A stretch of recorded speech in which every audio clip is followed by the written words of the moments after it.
Olá, sejam bem-vindos a mais um TV Câmara Entrevista. O tema de hoje é evasão no ensino superior. Alunos que deixam os cursos superiores antes da conclusão. Dados de 2016 revelam que das mais de 8 milhões de matrículas feitas em instituições de ensino superior, apenas pouco mais de 1 milhão concluíram. O grau de escolaridade constitui um dos principais fatores que determinam o nível de empregabilidade. E como o mercado cada vez mais demanda profissionais altamente qualificados, uma pessoa que não completa seu ensino superior pode encontrar maiores dificuldades em se empregar e, consequentemente, sofrer significativo impacto na sua vida financeira e social. O programa de hoje traz o diretor do Instituto Federal de São Paulo, do campus aqui de Jacareí, o Wagner Ferraz, e o coordenador do Instituto Nacional de Ensino e Pesquisa, o Walter Júnior.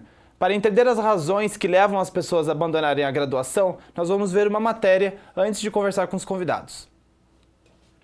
Quem sonha em se formar no ensino superior no Brasil, hoje em dia, tem que vencer muitos obstáculos para conseguir o diploma. E quem não chega a concluir o curso tem seu futuro comprometido.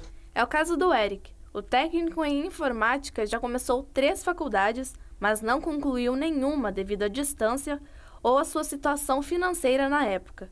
Ele ressalta que para estudar também é necessária uma logística que às vezes não é muito viável. O primeiro porque era longe, era em campus, era federal, mas era longe, então o custo para ir para lá também pesou. Depois, vindo para cá, foram os custos de mensalidade, realmente. Porque para se fazer hoje uma engenharia, uma ciência paga é muito alto. O número é alarmante. 49% dos alunos matriculados em faculdades públicas ou privadas no ano de 2010 não concluíram um curso e abandonaram o sistema de ensino superior, segundo dados do INEP. O estudo levou em conta os 5 anos que, em média, um estudante leva para se formar. Entre as principais causas de evasão no ensino superior estão a questão financeira, vocacional, a afinidade com a instituição de ensino e a perspectiva de empregabilidade. E assim, as salas que começam cheias de alunos, aos poucos, vão ficando vazias. O Gabriel começou a faculdade, porém não se encontrou no curso e decidiu trancar a matrícula mesmo tendo participado de feiras e testes vocacionais antes de escolher o que ia estudar. Eu tinha acabado de sair do estágio também, eu estava pagando a faculdade com estágio, também foi um pouco de desinteresse que eu parei de me interessar um pouco pela área e eu acho que foi isso. Porque assim que eu saí do estágio também, não tinha como eu estar pagando o curso e tinha que arrumar o trabalho. A situação da evasão no ensino superior é crítica e vem sendo discutida como prioridade na pauta entre os educadores. Com o alto número de estudantes que têm que deixar a sala de aula, quem perde não é só o aluno, é a instituição de ensino e a sociedade como um todo, conforme explica o coordenador do Instituto Nacional de Ensino e Pesquisa, Walter Júnior. Dentro das razões que levam o aluno a desistir do curso, você mesmo comentou agora, tem a questão dele fazer uma opção muito cedo por um curso que tem uma tendência de mercado, ele começa a cursar e de repente ele percebe que não tem muito a ver com ele.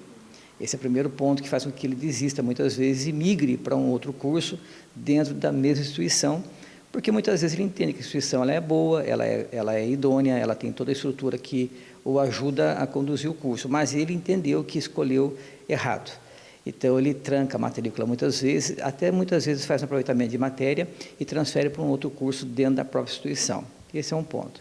O segundo ponto é quando ele não se identifica com o curso que estava fazendo e abandona e algumas vezes procura em uma outra instituição continuar seus estudos. Mas o que está acontecendo que é mais grave de tudo isso é que o aluno está começando o curso e está abandonando conforme os dados do INEP. Então, ele abandona o curso, ele não migra para nenhum outro curso, não vai para uma outra instituição, ele simplesmente para de estudar. O aluno ele sai prejudicado porque ele perde a sua formação, ele deixa de se formar, deixa de se instruir, deixa de ser uma pessoa mais independente, com melhor nível de cultura. Então, como cidadão, ele perde. Perde enquanto profissional, porque ele deixa de ter uma formação para o mercado. Então, esses são os prejuízos imediatos para o aluno, enquanto ser humano, enquanto cidadão. Mesmo entendendo que cada caso tem sua particularidade, o preparo por parte da educação em conduzir seus estudantes para faculdades e universidades precisa melhorar, assim como as políticas públicas para todo o sistema de ensino superior para evitar a evasão e melhorar o desenvolvimento do país. Não existe uma ação pontual única que vai resolver o problema. Como eu falei para você aqui, um dos maiores pilares que leva a essa situação é a crise econômica, sem dúvida. Mas também tem uma crise de gestão. Como eu falei agora há pouco, as faculdades particulares, principalmente, elas são empresas e que têm que ser melhor geridas, melhor gerenciadas. O fato de haver uma economia forte não significa necessariamente que a faculdade será forte. Vai depender de uma boa gestão, gestão acadêmica, gestão administrativa e uma série de estruturas que tem que existir para que o aluno possa se sentir bem, para que ele se identifique com a universidade ou com a faculdade, que ele possa sentir que está tendo retorno do dinheiro que está sendo empregado na sua formação e ele passa a se sentir integrante daquela instituição. Esse é o sonho de consumo, esse é o momento, esse é o cenário ideal. Então, eu acho que enquanto a gente não consegue atuar diretamente na economia, porque é uma questão que envolve poder público, envolve política econômica, etc., nós que estamos trabalhando nas instituições temos que nos ajustar à nossa realidade e buscar alternativas dentro do cenário atual. Enquanto isso, para Eric e Gabriel, a esperança de conseguir o tão sonhado diploma ainda persiste. Para mim, foi mais a parte de um corte de sonho, né? Porque, como eu expliquei, eu tinha vontade, um sonho de me formar. Então, assim, com isso a gente foi cortando o sonho pela metade, mas eu acredito que ainda consiga essa conclusão em si. Pois é, né? Cortar o sonho pela metade eu acho que é uma coisa que ninguém gostaria. Bom, muito obrigado pela presença de vocês. Eu queria começar conversando porque cada um acho que é de um segmento, né, do ensino superior. Um é mais para o setor público e o outro mais para o setor privado. Quais são as causas, as principais causas para a evasão? A gente conversou um pouco ali na matéria, mas aí agora dá para a gente entrar um pouco mais a fundo. Wagner. Bom, obrigado pelo convite. Para mim, a principal causa é a falta de perspectiva do aluno em relação ao mercado de trabalho. Porque dá a impressão de que as empresas que contratam não dão mais tanto valor ao profissional do ensino superior e, ao mesmo tempo, elas também não percebem no profissional que sai do ensino superior tanto ganho em relação ao profissional que saiu do ensino superior no passado. Então, dá a impressão que o ensino superior não está conseguindo fazer o seu papel de excelência na formação desse profissional. E dá a impressão também que o ensino superior ficou um pouco banalizado, principalmente no estado de São Paulo. Muitas pessoas se formando e você vê um cenário geral de que as pessoas não estão conseguindo a empregabilidade devida. Mas isso está diretamente relacionado a essa falta de excelência em todo o sistema de formação desse profissional. E isso está diretamente relacionado a como as faculdades têm recebido esses alunos do sistema de base até agora.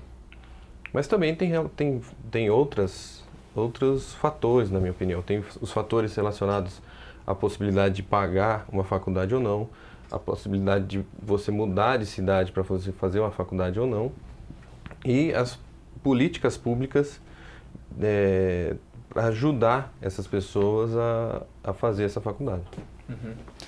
Conforme o professor Wagner falou, essa questão ela é composta de vários fatores, né, dos quais ele falou, mas eu queria também lembrar que há uma pressão muito forte para o aluno que está se formando no ensino fundamental para escolher uma profissão e às vezes muito cedo. Então ele é pressionado por uma questão de trabalho, questão de família, questão da própria sociedade, que ele tem agora que dar continuidade aos seus estudos e ele não tem uma perspectiva ainda formada do que ele deseja fazer de fato. Então ele entra na faculdade e, por melhor que seja a instituição muitas vezes, ele começa a cursar e eles têm um certo desencanto, porque não era bem aquilo que ele queria.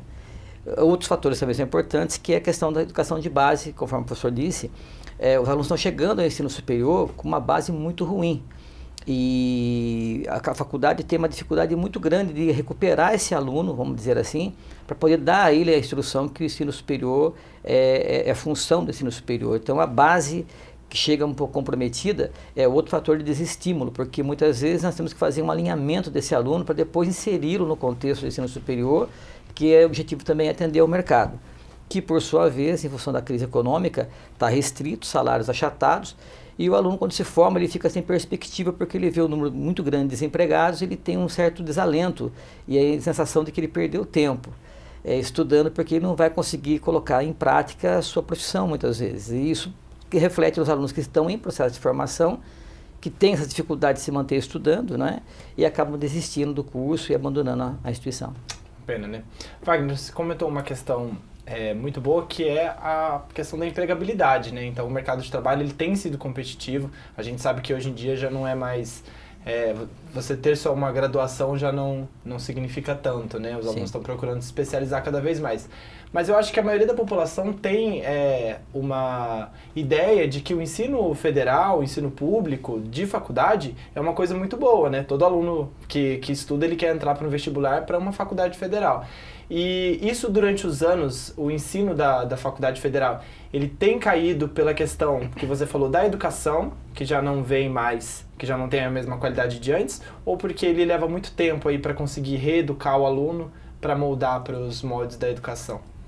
Eu vou dar um exemplo nosso hoje, né? Nos cursos de administração, por exemplo, que já está se formando, o pessoal já está se formando agora, eu acho que nos 2 últimos semestres, 90% da turma já está empregada ou já está fazendo estágio. Então, assim, para nós do ensino federal, eu não vejo tanto essa dificuldade da empregabilidade por conta das empresas reconhecerem até certo ponto que o ensino público federal ou estadual é melhor do que os outros, mas eu não essa é uma visão distorcida, porque quem faz o ensino não é a escola, é o aluno, né?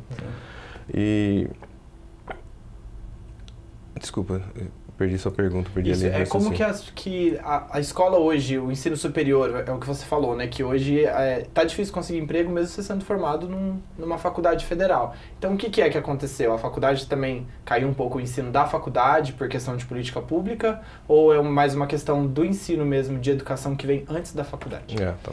Assim, a faculdade tenta, como diz o professor Walter, tenta manter esse nível de excelência com pesquisa, extensão, principalmente no Instituto Federal, mas ainda existe um gap muito grande do aluno que entra. Então, antigamente, né, a política de orçamentária, vamos pensar em política orçamentária para o ensino superior. Todos os orçamentos de escolas federais dependem do número de alunos que você tem. Então, está diretamente ligado, assim, se você reprovar o aluno, você vai perder dinheiro, tudo bem? Então, existe uma... E a mesma coisa, falo da escola privada, porque se ela força muito o aluno a estudar, etc., pode ser que o aluno desista e vá embora. Então, existe todo um trabalho aí que você tem que fazer junto ao professor para que ele não chegue ao limite da matéria, que é o que deveria ser, que é a excelência plena. Porque se você chegar a esse limite, muitos dos alunos, acho que 90% dos alunos não vão conseguir, porque eles não têm a base necessária para executar a tarefa ou a disciplina. Então, esse modelo de que o dinheiro, né, acaba mandando na gestão da educacional, é um modelo que não funciona, acaba fazendo com que o ensino, tanto básico como superior, acabe diminuindo de qualidade. Walter, tem uma coisa muito interessante que essa questão, eu acho que é interessante até para as duas instituições, mas que são também bem diferentes, que é a questão econômica, né? Já os institutos federais, as faculdades federais, a gente tem a questão que é o dinheiro público, né? E já as privadas têm essa questão de serem mensalidades. E a faculdade, ela faz um planejamento econômico em cima das matrículas, né? E como a gente vê que esse número, ele cai muito durante os anos, como é que as instituições privadas, elas se articulam para elas conseguirem manter o padrão de excelência com um orçamento bem menor, né, ao longo do tempo? Embora a educação seja uma coisa que tem que ser feita, tratada com nível de excelência, as indústrias, as empresas, aliás, de educação, elas são umas empresas que têm que ser geridas como empresas. Então, nós estamos falando de fluxo de caixa aqui, né? Sim. Então, as empresas fazem o seu orçamento contando com o número de alunos, de expectativa de alunos que vão entrar no período, que vão alimentar esse fluxo de caixa através das suas mensalidades. Com a questão econômica no mercado hoje muito difícil, a evasão vai acontecer. Então, as instituições têm que se ajustar ao longo do período, se moldar a fazer acertos internos na sua gestão. E isso muitas vezes atrapalha demais aquilo que é oferecido ao aluno, em termos de laboratório, em termos de pesquisa, em termos de uma série de situações que a faculdade se predispõe a oferecer para que o aluno possa ter uma qualidade no ensino. Então, isso requer de nós, gestores das instituições, principalmente as privadas, né, uma ação constante, uma vigilância constante com relação ao fluxo de entradas e saídas, sabendo o que pode ser enxugado nesse contexto administrativo para não prejudicar o nosso produto principal, que é oferecer ao aluno uma educação de qualidade que possa também reverberar no futuro no mercado de trabalho, chegando lá profissionais de boa qualidade. É uma tarefa ingrata porque você tem um planejamento que você tem que mudar toda hora, assim como uma empresa tem que fazer em função da queda nas vendas, por exemplo. São as vendas. É complicado falar na relação cliente-fornecedor quando se fala em educação, porque não soa como clientelismo, mas como você está trabalhando com uma empresa privada, ela tem que ter esse viés econômico, essa visão macroeconômica de mercado mesmo, para poder se sustentar e remunerar o acionista, o dono da faculdade que ali emprega o seu dinheiro e quer ter o seu lucro. Então é uma questão muito natural. Mas isso leva nós, gestores, a pensarmos não só na questão da qualidade educacional, mas também na competência para gerir a faculdade nesse momento de crise. E uma coisa muito interessante é que me parece que é uma bola de neve, né? Porque aí você tem alunos que desistem da faculdade, por isso prejudicam muito o orçamento e o investimento nos laboratórios, no ensino. E aí, de repente, você tem aqueles alunos que ainda estão na faculdade que começam a desmotivar, né? Pela questão do mercado.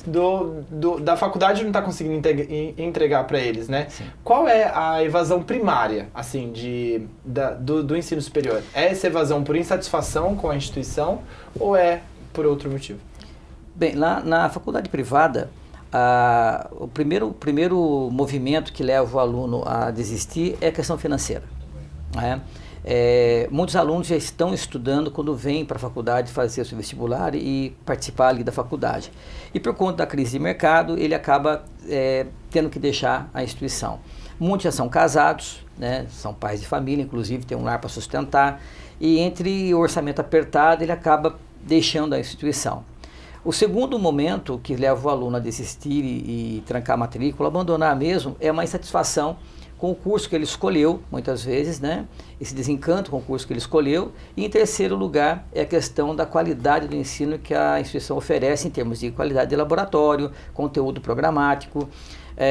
Uma coisa que é importante nós falarmos aqui, né, é o perfil do professor hoje para poder educar o aluno para esse tempo moderno, para esse tempo de conhecimento, né? Nós estamos na era do conhecimento, o mercado que é o trabalhador do conhecimento.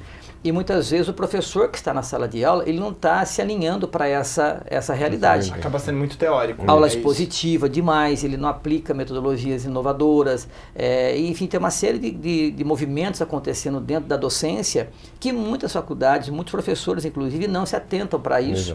E vão para a sala de aula num modelo tradicionalíssimo, quando o mercado hoje quer uma outra coisa. Entendeu? Isso também traz para o aluno uma certa desesperança, vamos dizer assim, ele acaba abandonando por conta disso. Ele não consegue refletir lá no trabalho dele aquilo que a faculdade deveria instruí-lo para isso. Levando um pouco, Wagner, a resposta do Walter, para a instituição federal, como é que funciona essa articulação na contratação dos profissionais que atendam mais essa questão do ensino, que façam o aluno ter mais experiência prática, ter mais conhecimento? Sim. O professor hoje ele é contratado através de concurso, né? Então ele demonstra teoricamente a sua capacidade de conhecimento sobre a matéria na hora que ele faz uma prova de conhecimentos específicos para aquele cargo dele. Que seria basicamente a teoria. Exatamente. E depois ele tem um segundo momento que ele participa de uma banca, ou seja, ele dá uma aula expositiva para uma banca para demonstrar seus conhecimentos pedagógicos ou didáticos relacionados àquele conhecimento teórico que ele tem. Aí essas duas notas são compostas e se faz uma nota final para esse professor ingressar no Instituto Federal. E dentro do Instituto nós temos vários processos em que a gente tenta trazer isso que o Walter falou para a realidade da sala de aula, que são editais, por exemplo, para novas metodologias pedagógicas, formação contínua do professor. Nós temos um setor, por exemplo, que chama sociopedagógico, ou seja, ele está relacionado aos sistemas pedagógicos que a gente aplica no aluno e como que o aluno enxerga isso dentro da sala de aula, fazendo um link de como o aluno vê e como que o professor pode melhorar esse processo. Mas, mesmo assim, nós, do Instituto Federal, hoje temos uma evasão não alta, mas as evasões que ocorrem são devido ao aluno não gostar do curso. Então o aluno não gostou do curso, não era aquilo que ele queria e ele acaba evadindo. Ou alguns casos que o aluno mudou de cidade, para Jacareí, por exemplo, para fazer o curso na nossa instituição, e acaba por algum problema não conseguindo se manter na instituição mesmo com as ajudas de custo que a gente tem feito de auxílio estudantil, etc., para moradia, para alimentação ou para transporte. Essa política é muito interessante a gente discutir, mas a gente vai segurar um pouquinho. TV Câmara, entrevista de hoje, conversa com o diretor do Instituto Federal de São Paulo, o Wagner Ferraz, e o coordenador do Instituto Nacional de Ensino e Pesquisa, o Walter Júnior, sobre a evasão no ensino superior brasileiro. Vamos a um breve intervalo, voltamos já.